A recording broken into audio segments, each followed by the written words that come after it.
Welcome to our second video about guessing word meanings from context. We're going to review a couple of clues and look at a new one. So the first clue, we've talked about it before. Italics, or quotation marks, are used on the new word, the special word. Sometimes it is a word that the writer is using in a slightly different way.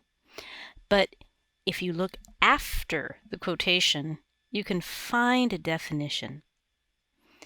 Sometimes, especially for words from another language, italics are used. In this case, the language is Latin. And the definition is very clear, right after those italics.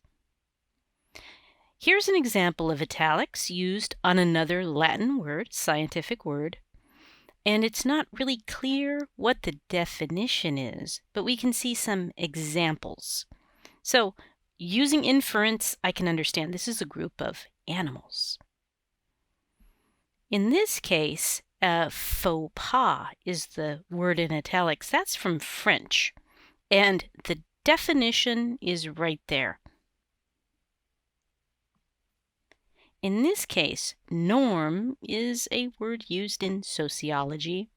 It's not an unusual word, but it does have a specific definition that the writer wants us to understand in their own writing. So the definition is given. There's another type of clue. You might remember the word or. It tells you it's going to give you an exact paraphrase or a synonym, but only if you see the commas. So let's see an example. In this sentence, Ponce de Leon searched for longevity or long life in a mysterious fountain. Longevity. You might not know the word, but looking at the commas around this phrase, I understand this is the definition. This is a synonym for longevity. In this case, there's a word, proper name. You might not know it, but I see comma or, comma or. In this case, there's only one comma. Why? Because the end of the sentence is right there. You cannot have a comma and then a period. You cannot have a dash, then a period. But you can have a closed parentheses and period.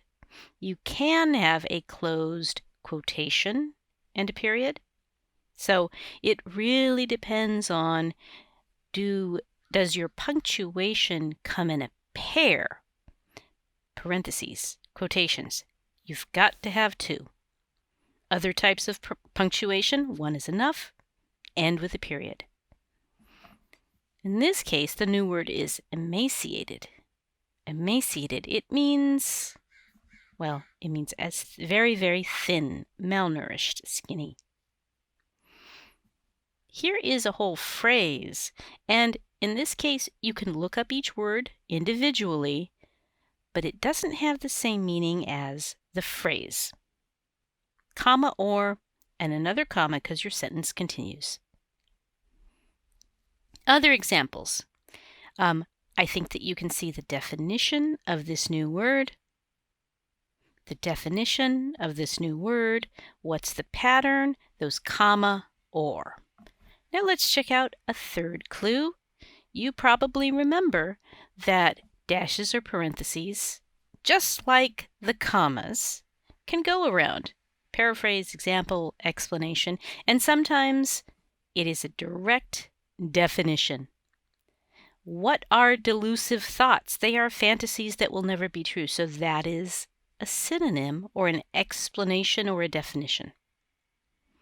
Here's another one. He was smitten. This is not a definition. It's not a paraphrase, but it does give you an example of what people do when they are smitten.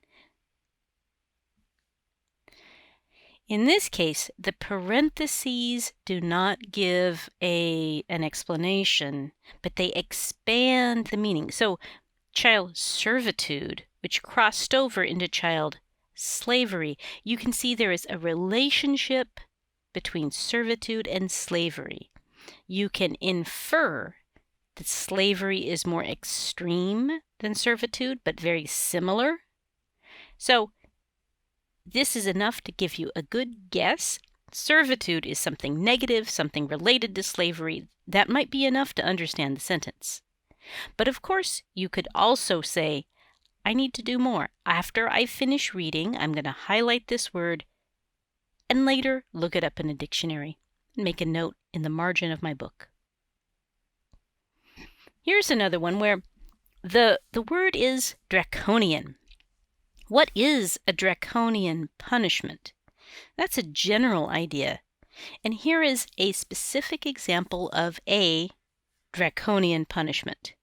A lifetime in prison because you stole $20. That's one example. I can make an inference. I can generalize. A draconian punishment is very strict. It's one where the punishment is much bigger than the crime. So I see some commas, I see most, I see a dash. Okay, intimate partners. What are intimate partners? I don't have italics, I don't have quotation, I have two words that go together. I understand the meaning of intimate, I understand the meaning of partner, but what does it mean when they're put together? Boyfriend or husband. That's what it means. And you should be clear, why is there only one dash? Right? Dashes do not come in pairs.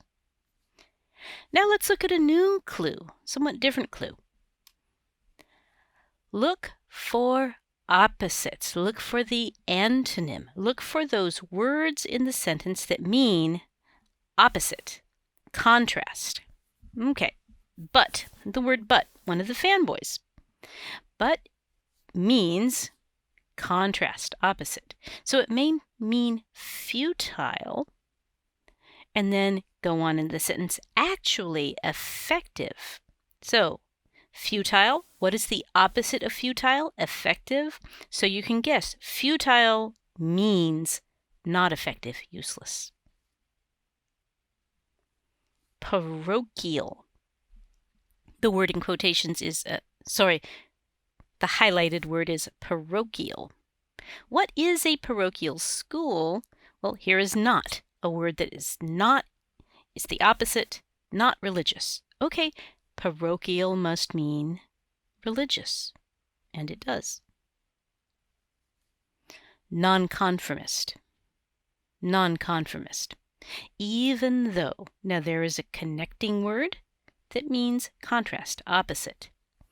And here are some adjectives: typical, unsurprising. Nonconformist is the opposite of typical. Another clue, of course, is that the word non means the opposite. So if you can know and if you remember the word family to conform, you'll guess the meaning. Frugality. You might not be sure what frugality means. I'm looking for a helping word that's the opposite, like but. On the other hand, in contrast, I don't have a word like that. But I have examples. So here's a first example. Clicking buy now, spending money on the internet, right? Uber instead of a bus. DoorDash instead of cooking. All of these are examples where a person has a choice to pay less money, but they are addicted to paying more money. So what is frugality? Frugality must mean the cheaper option, because he cannot do the cheaper option. He does the more expensive option. So here's an example where I don't have a specific connecting word that is opposite, but I do notice instead of, rather than. Desultory. In this case, it's a transition word, on the other hand. And there are some adjectives which are the opposite of this adjective. Mired in routines. Here's one where the new word is at the end. We love to imagine something because we are usually, there is no connecting word that tells me there's a contrast. But I can notice that imagination is kind of the opposite of routine. In imagination, we are free. In a routine, we must repeat the same actions. Mired is associated with routine. It takes some inference here, but you can understand that mired is a word associated with repeated, routine, the opposite of freedom, the opposite of unlimited, the opposite of unimagination. Even if you need to look it up in a dictionary later, you can understand the sentence because of this opposite, this contrast. Here's one. Again, the word is at the end. Brawny as a wrestler. He wants to be brawny. Okay, we often wish for the opposite of reality, and this is the reality. Thin, weak. Brawny is the opposite of thin, the opposite of weak. That's it. I hope this short video will help you understand a few more tricks at getting the meaning of words from context. Remember, they can all be combined. Use these tricks both as a reader and a writer. Good luck!